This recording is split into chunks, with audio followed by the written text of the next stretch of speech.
So, you're more than these physical bodies. We like to just let you sit with that for a minute. It's logical, isn't it, that you didn't just show up here? When you put your world in context, you have to acknowledge that there's a whole lot more going on than what is being fashioned from the physical human consciousness. So you are an eternal consciousness on a trajectory. And here you are, a part of that trajectory, focused into this time-space reality, into this body. But the larger part of the consciousness that is the eternal you remains non-physically focused. Focused upon you, focused with you, right there with you in everything that you are doing. But the non-physical part of you, that eternal part of you, that solid, sure vibration of unconditional love. You got to say from your physical form out, oh, well, yeah, pretty easy to be unconditional when you're not here where the conditions are. Exactly.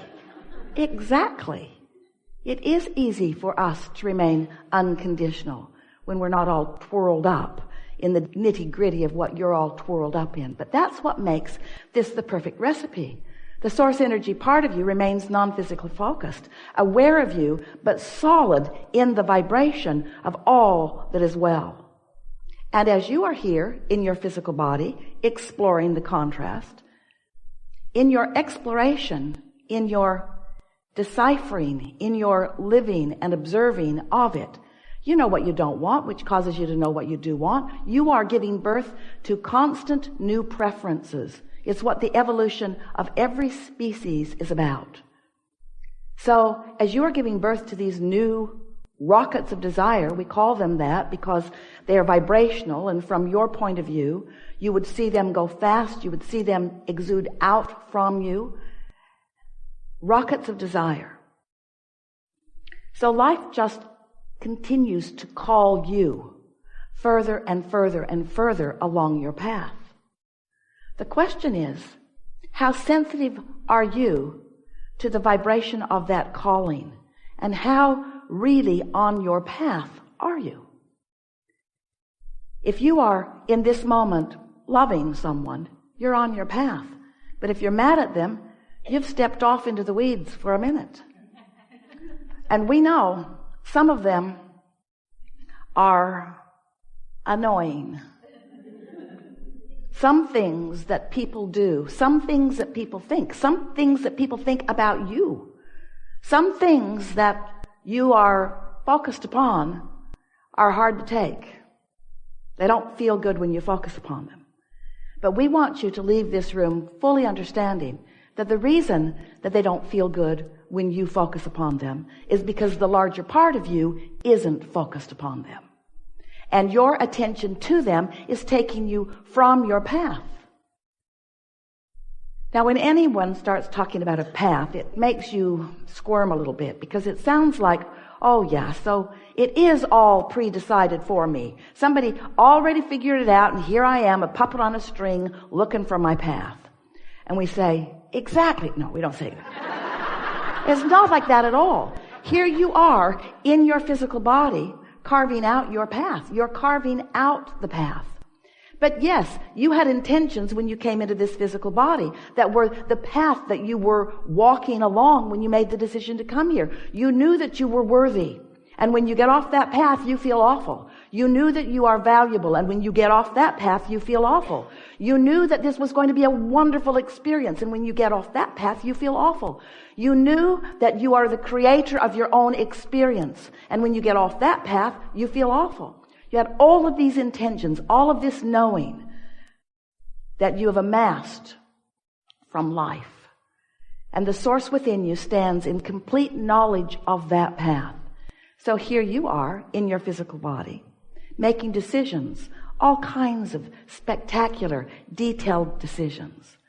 And as you make those decisions in vibrational alignment, in other words, you can be or do or have anything that you want and feel wonderful as long as you're not mad at yourself while you're doing it. That's off your path. You can be or do or have anything, and the source that is within you will support you completely, and you will feel wonderful. Unless you're mad at someone else, unless you're condemning something else, unless you're looking right at what you do not want and making that a lifestyle of vibrational habit. And that's really what we're talking about. We're talking about the vibrational frequencies or the thoughts or the energy. These words are all dovetailing that you are generating. There is a powerful law in this vibrational universe of which we are all a part. We are calling law of attraction. And what that law is, it is the manager of the vibrational frequencies of this universe. It's the manager of the thought vibration. It's really the manager of all vibrations. But in the context of this gathering, when you think a thought, law of attraction responds to the thought that you're thinking and brings you other thoughts that match it, other thoughts of same frequency. So when you focus upon the well-being of something, law of attraction will bring you more thoughts like it. When you focus upon the not well-being of something, law of attraction will bring you other thoughts like it. And as you focus there in those early stages of those easy thoughts, law of attraction will bring you more thoughts like that until eventually you will have a significant enough vibrational pattern or trajectory going with that thought that you might even say, I believe that. That's all a belief is. A belief is just a thought you keep thinking. That's all it is.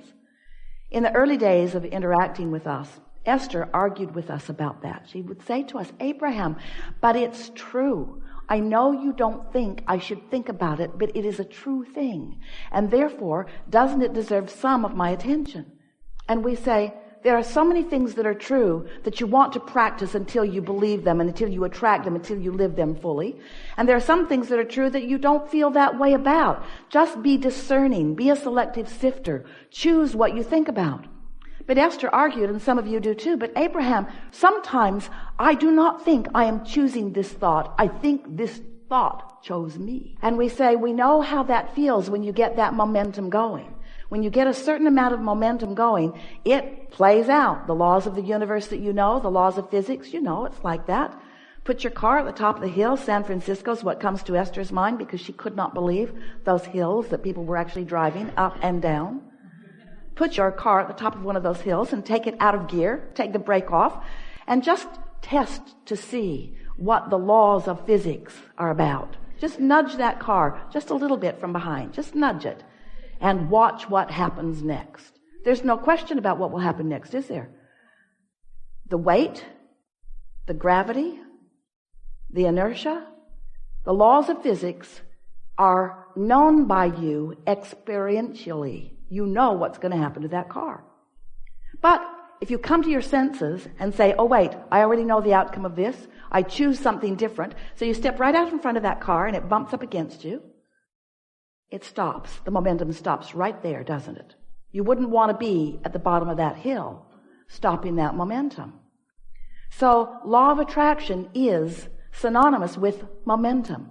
Because when you give your attention to something, law of attraction will bring more and more and more and more and more. That's why you want to be discerning about what you think about. And it's also why you don't want to be at the bottom of the hill trying to stop your thoughts. That's when Esther said, my thought's thinking me, Abraham.